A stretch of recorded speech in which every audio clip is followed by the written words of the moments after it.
नमस्कार। तो चलिए आज एक बहुत ही खास आध्यात्मिक सफर पर निकलते हैं। हम श्रीमद् भागवतम के सबसे पहले श्लोक के गहरे रहस्यों को समझने की कोशिश करेंगे। पता है, ये सिर्फ एक श्लोक नहीं है, इसमें तो जैसे पूरे ब्रह्मांड का सार छिपा हुआ है। तो इस विश्लेषण की शुरुआत हम मंगलाचरण मंत्र से करते हैं। ओम नमो भगवते वासुदेवाय। ये मंत्र हमें उस शांत और एकाग्र मनस्थिति में ले आता है जो इस गहरे ज्ञान को समझने के लिए बहुत जरूरी है। ठीक है, तो अब सीधे उस पहले श्लोक में उतरते हैं जो इस विशाल ग्रंथ के पूरे दर्शन की नींव है। अब मैं इस पवित्र श्लोक का पाठ करता हूँ, ध्यान से सुनिएगा। जन्माद्यस्य यतोऽन्वयादितरतश्चार्थेष्वभिज्ञः स्वराट् तेने ब्रह्म हृदय आदिकवये मुह्यन्ति यत्सूर्यय तेजो वारिमृदां यथा विनिमयो यत्र त्रिसर्गो मृषा धाम्ना स्वेन सदा निरस्तकुहकं सत्यम परम धीमहि। ये श्लोक सुनने में थोड़ा जटिल लग सकता है ना? तो इसके अर्थ को ठीक से समझने के लिए चलिए इसे इसके मुख्य शब्दों में तोड़कर देखते हैं। श्लोक की शुरुआत ही परम सत्य की परिभाषा से होती है। कौन है वो परम सत्य? जन्माद्यस्य यतः, मतलब वो परम स्रोत जहां से इस पूरी सृष्टि का सृजन, पालन और अंत में संहार होता है। सब कुछ वहीं से है। और वो परम सत्य सिर्फ स्रोत ही नहीं बल्कि अभिज्ञ भी है, यानी वो सब कुछ जानता है, सृष्टि के हर कण कण से वाकिफ है, प्रत्यक्ष रूप से भी और अप्रत्यक्ष रूप से भी। ठीक एक इंजीनियर की तरह जो अपनी बनाई हुई मशीन के हर पुर्जे को जानता है।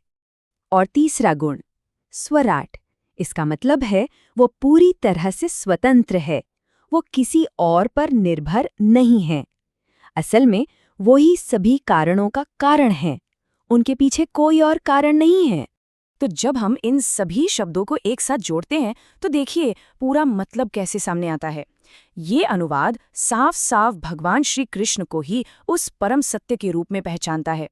तो अब ये बात साफ हो जाती है कि जो कुछ भी हम अपने आसपास देख रहे हैं, अनुभव कर रहे हैं, उसके पीछे एक सर्वोच्च चेतना काम कर रही है, एक सर्वोच्च इच्छा जो हर घटना को नियंत्रित करती है। आप सोचिए, ब्रह्मांड की सारी गतिविधियां, चाहे वो सृष्टि का निर्माण हो, उसका पालन पोषण हो या फिर उसका विनाश, सब कुछ उसी एक सर्वोच्च इच्छा के निर्देशन में हो रहा है। यहाँ कुछ भी यूं ही नहीं होता। इसकी तुलना एक चीफ इंजीनियर से की जा सकती है ना, जो अपने प्रोजेक्ट के बारे में सब कुछ जानता है। भले ही अलग अलग काम दूसरे लोग कर रहे हों, लेकिन दिशा निर्देश तो उसी का है। ठीक वैसे ही ब्रह्मा से लेकर एक छोटी सी चींटी तक कोई भी उनसे स्वतंत्र नहीं है। अब ये श्लोक एक और बहुत जरूरी बात बताता है।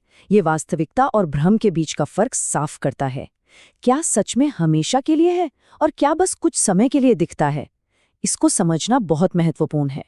तो देखिए, एक तरफ है आध्यात्मिक वास्तविकता, जो भगवान की आंतरिक शक्ति है, ये हमेशा रहती है, ये शाश्वत है। और दूसरी तरफ है ये भौतिक दुनिया, जो भगवान की बाहरी शक्ति यानी माया है।